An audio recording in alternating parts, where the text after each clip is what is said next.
So what do you think? If you like Parrot's Daughter from the Mutators' upcoming new album, let the world know all about it by leaving a message at burncast.net.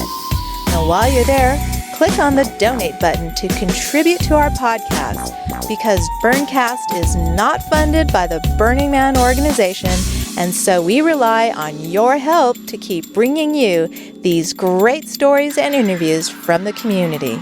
And now we return to our interview with Adam and Buck from the Mutator.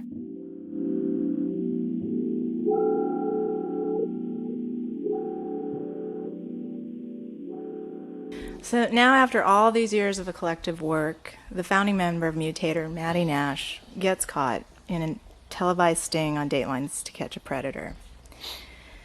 Now, it seems that nobody in the group knew about it. Nope.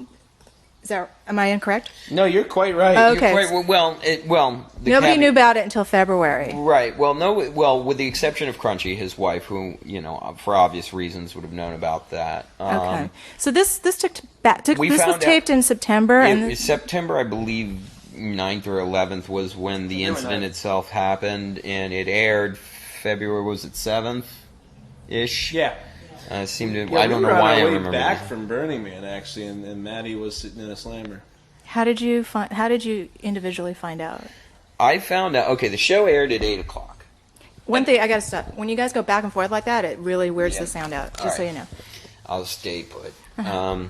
When the show ran that week, first week in February, I think it came on at 8. 10 minutes into the show, the piece ran. Immediately, Eric Gradman's mom called Eric and said, "Hey, what's the name of the guy that started your band?" And he told her, and she was like, "Yeah, he's on TV." And Eric was like, "That's great." And she's like, "No, it's not great. It's not great, in fact." So I found out probably 8:20. The beginning of the show started at 8. Maybe his piece was at 15. By 8:20, I got the first phone call. And it had gone to 3 people by the time it hit me, and it was like, "You aren't going to believe this." And I was like, "Try me." And she was right. And then I immediately called Adam. I was like, "Are you sitting down? Because what I'm going to tell you, you're not going to believe. This is so, like..." I thought somebody died. He called and he was just like, "I have like some really, this is awful." And I was just like, this isn't the line we use for awful. Mm-hmm. I was waiting for a movie to start. I was having a cocktail with my wife in a bar, and the phone rings, and it's Buck, and he's like, I got something to tell you, and it's like it's really awful. And I thought, who died? Our career. Yeah, that sucking sound you hear. Just got That's hit our by career a car. going down the toilet. We had a meeting the night after the show aired, an all-hands meeting, everyone in the band. And including Maddie? No. That's right, with Maddie. Maddie. Okay, I didn't make that one, that's right. And it was decided, pretty much unanimously, that whatever needs to happen to make the band not suffer for what's going down, while this legal case is pending, I'm more than willing to do. And he was very happy, well, not happy, but he was very willing, to completely sacrifice his own, existence within the project. And if you guys think I need to completely step away, then I will completely step away. And you know what? We went around the room, and I think he was also, so new and fresh at that time that, a lot of us were extremely upset. A lot of us were confused. A lot of us needed time to digest, what had actually happened. And it was decided, yeah, you need to step away, from the project. So this was a democratic thing? Yeah. Okay, yes or no question. Do you feel that there's any way that Maddie could be part of Mutator again? Maybe. Well, here's the deal. I mean, never's a big word. I know this much, and right now, I can tell you that he doesn't have anything to do with the band now. He won't have anything to do with the band anytime in the near future. Whatever happens down the line, happens down the line. You got to understand that, not only is this hard for other people to get their minds around the concept of Maddie, within our own ranks, there's plenty of people that are like, look, if he comes back, I'm not going to be here, And there's a lot of people, like I said, the problem with this is that because it happened in this kangaroo court, it doesn't matter. The thing that supposedly happened. Whether it did or actually didn't, or whether it was set up, or whether it doesn't matter. It's the association. And, like, you know, the problem with this particular thing is it could have been practically any other crime, and we could have walked away from this unscathed. Some Oscar Wildean fashionable sin, you know, shy of action. If it had been a murder, you know, it would have been cooler in some ways than this. Even homicide is something that, like, I mean, glad nobody got killed, for fuck's sake, but, you know, at the end of the day, you know, just having this near you, just having this anywhere near you, because and we proved it by looking at the impact it had on us professionally. Even with Maddie gone from the band, CA ain't touching us. Our management ain't taking us back. We're not getting back any of these shows that we lost. And it doesn't matter. It doesn't matter what he did or didn't do. And for a lot of people in the band, it's the same way, which is just like, look, I have this set of values. I have this thing that happened to me in my past. I have this whatever. And the perception of, you know, Maddie's guilty of something. I'm not quite sure, or no one's quite sure what it is, but we certainly know that he's guilty of something. And if nothing else, it's our trust. The first gig following the Dateline airing, Mutator gave a performance at the Knitting Factory, which was only a couple weeks ago, right? Yeah. Tell us about that evening. How did it go? Well, it's really funny. You know, as time goes by and I tell the story to people, I guess it becomes more of a religious experience. It went good. You know, it definitely was one of those things where it was like a weird place for us to play on the weirdest night of the week. It was like a Tuesday, like just total commercial suicide. And it's not a big place, so a lot of, you know, by Mutator standards, it wasn't a shit ton of people, but it was a lot of people, and they were definitely there, in a rabid showing of support. It was definitely one of those things where we were going to play to prove that we weren't done, and our fans were coming up to prove that they weren't going away. And when we all got there in the same building, we realized there was that one moment where we realized, okay, the future's still intact. You know, we're going on together, and it was a great performance. Everybody had a good time, and the mantra that night was, "We're going to be okay." You know, all the backstage stuff that went on before the show and during the show.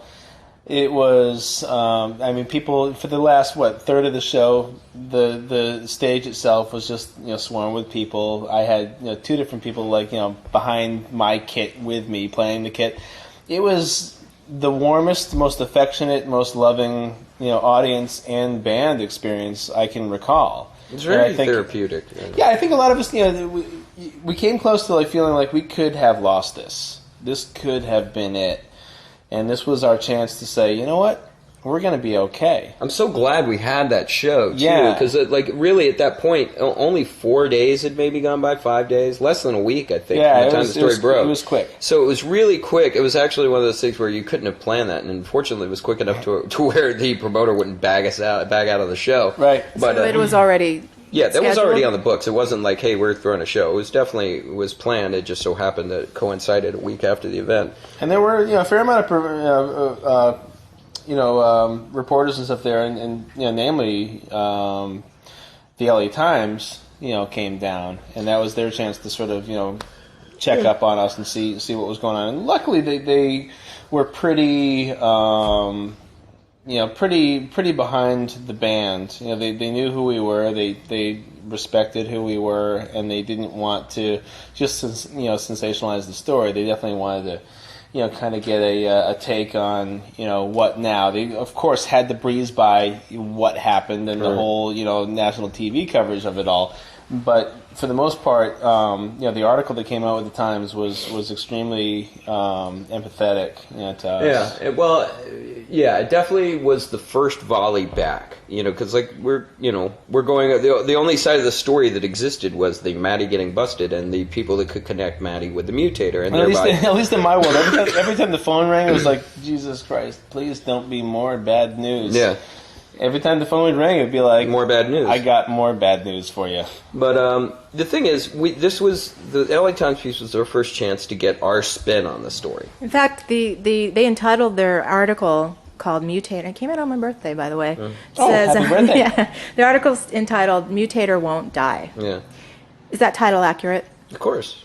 Very much so, yeah. We're like Chucky. or Although I Michael. will say, a couple of people have pointed out, I mean, the Mutator, I don't think there was any, feeling, any real deep feeling for more than a minute or so that the Mutator might die. I don't feel that we need to, necessarily, convince the audience that, we're still going, even after this.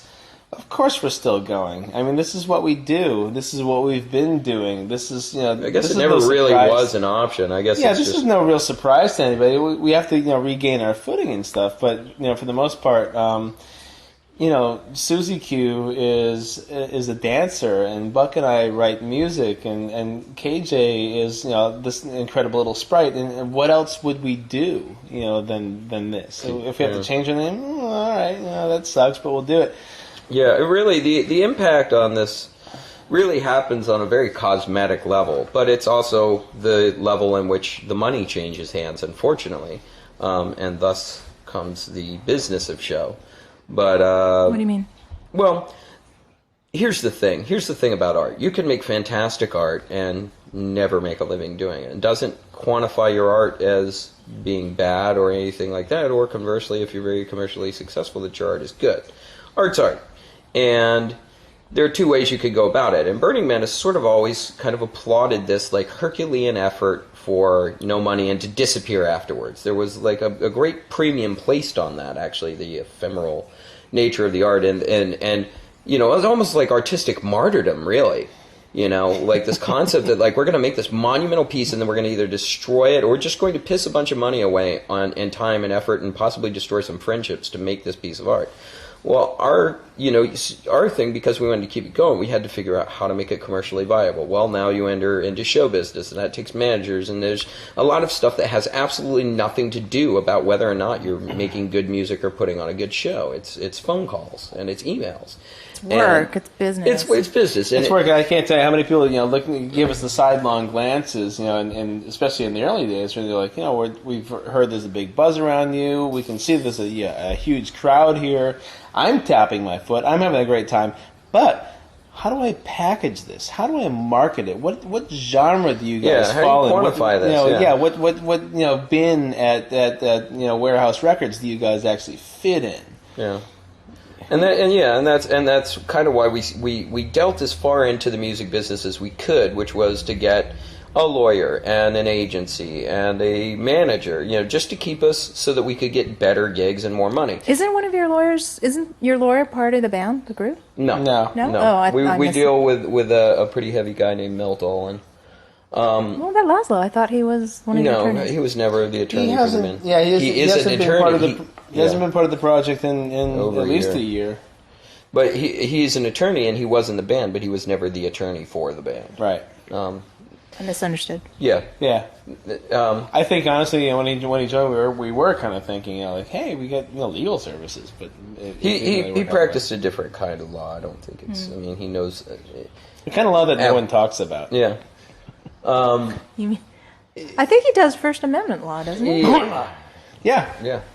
First Amendment law is what they call it. What are you making? Are you making fun of it? No. Oh, I'm just curious. No, I was just. Oh, okay. First Amendment. That's First Amendment. Freedom of speech. Okay, we'll move along. I didn't know. I didn't know that. Wasn't there a different question though? Yeah, there is another good. question. Let's talk about that one. So basically, you're saying that the Mutator is going to survive the scandal. It is, and here's the thing. The question, like I said, the question is, what do we lose? Well, we lose our manager. We lose our booking agent. We lose the ability to book in places that don't already know us. We'll regain that over time, and we'll probably replace those people. But in the meantime, we kind of have to fall back on the sort of gigs that happen every year. Azara, Dark Skies, several decompression things. I wouldn't say fall back, and honestly, we never. I see it as an opportunity to reconnect with. We've kind of gotten away from some of these gigs because we were so busy, trying to get into new markets, traveling and trying to get into new markets, doing corporate stuff. This is a great opportunity for us to reconnect with our core audience and where we came from, our roots. At Burning Man, we actually are invisible. We're one of the and because mainly it's really we just happened to corner a market. There weren't a lot of there has not traditionally been a live music presence in Black Rock City. We were one of only a handful of bands like us. You apologize to all the other bands that go to Black Rock every year. Well, no, but I mean, think about it. Think about the bands that endure, music playing bands compared to the number of DJs. You know, you've got, and they're great bands like March 4th and Rosin Coven. DMT, Extra Action Marching Band. You know, it's maybe like one live music band for every 50 DJs, maybe 100, probably. You know, guess it, somewhere in there. But needless to say, we were one of the only bands that managed to form at Black Rock City and then have a viable, like, we're in the press type, you know, and putting out records sort of existence. Let's wrap this up, and let's wrap this up with what Mutator does best. Cool. Which is music. Let's talk about this new album. I was supposed to come over last night to record this interview, but you were busy. Right. What were you doing? You want to tell them the name of the album there, Buckles? The name of the album is going to be Yelling Theater in a Crowded Fire. Right. Which is, you know, sort of our traditional approach to, you know, to whimsy with, you know, ass rocking. We, as I mentioned earlier, we're definitely making an effort to dig deep on this one. We've got a pretty good amount of, you know, what we consider from the band standpoint to be ass rockers. You know, what we consider to be, you know, get up and dance kind of songs. And I think on this one we'll have some of those. It sounds like grown-ups made it. Yeah. I think on this one we're definitely tipping our hat to, like, some of our, you know, there's bands that's like, you know, that's a pretty cool song, and then there's bands that are like, that changed my life. And I think, you know, we've kind of gotten to a point in our career where we feel like we have a little bit of the creative freedom to go ahead and explore, you know, what we could do if we didn't have any chains on. And we've taken the chains off. We're just going to make some. We're playing with some really heavy cats, which is cool. We've had the opportunity. I mean, this year alone, we've played with Kitaro. We've played with Mickey Hart. We've played with a couple of the cats from Jane's Addiction. Gordon. Pretty much everyone. You know, a couple of guys from Fish. George Clinton. Everybody from Joan Baez. Me and Adam played with Joan Baez. Zakir Hussain from India. We've had just an incredible amount of talent. Charlie Musselwhite. We rocked with Charlie Musselwhite. We rocked with Richie Havens. Yeah, these are all guys that are certified musicians. It's been a great year for us, and we've had the opportunity to pull some of these cats into the studio and say, hey, you know, we're laying down some tracks for the new record. How do you feel about being on it? And, you know, far and away, most of the response has been like, hell yeah. Will you make me a sandwich? Yeah. Is there a chance that Mutator's going to rock it on the playa again anytime soon? There's a very good chance. I would say a better chance than ever. The way it was billed last time was the final Mutator show at Burning Man. It was the final Mutator show at Burning Man. And why? I will point out two things. I mean, I really don't know the politics. So there are a lot of politics. It's all politics. It's a whole other hour interview. All right. Yeah, it's a different interview. But I mean, I will say this: this year is Giggsville's 10th anniversary. Next year is Mutator's 10th anniversary. So if you don't see Mutator this year or next year, we all died in a horrible plane. Yeah, right. We were lost at sea. I'll end on this note, which is just to personally address anybody that's taken the time to listen to whatever you edited down here, or has any remote interest in us in any way or supported us. Thank you, sincerely and honestly. Speaking for myself, and I'm sure everybody that's been involved in the project. The fact of the matter is, we got to where people are even putting a microphone in our face and giving a shit about what we say because of people like you that are listening, that came out to the shows, that bought the records, that got dressed up, and that made this experience what it was. I mean, we showed up and we played music and we brought the gear, but quite honestly, it wouldn't have meant anything if the thousands of people didn't show up and hang out and rock out too. That's like the same with Burning Man. There'd be no Burning Man if there wasn't a community. Yeah, well, and thank you to everyone that's been a part of this, because it does extend beyond this the whole point of this interview and what we've been trying to say as it relates to the scandal and as it relates to the band is, at what point, you figure out it's not about one person, it's not about two people, it's not even about 37. It's about the process that happens when everybody gets together and we do this. We play this music, we dance together, and we jump up and down, and we freak out, and oftentimes for no good reason. But what does it do? I mean, that's adding years to our lives, I'm sure of it. And it's adding to the quality of your life, for sure. Yeah, the quality of our life. And I'm so grateful to every person in the Burning Man community that's been part of this with us. And we, out of respect for all of you, we promise we'll continue to keep doing this if you continue to keep coming out and supporting us.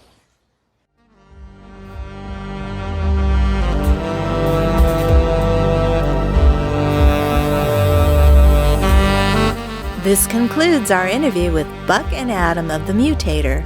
A very special thanks to everyone at Smash Labs for sharing their stories with us.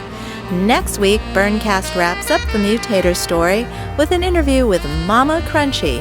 But in the meanwhile, let's enjoy Conqueror Master, another new track from Mutator's upcoming album.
You have been listening to Burncast, a podcast spreading the flames about the art, culture, and community of Burning Man.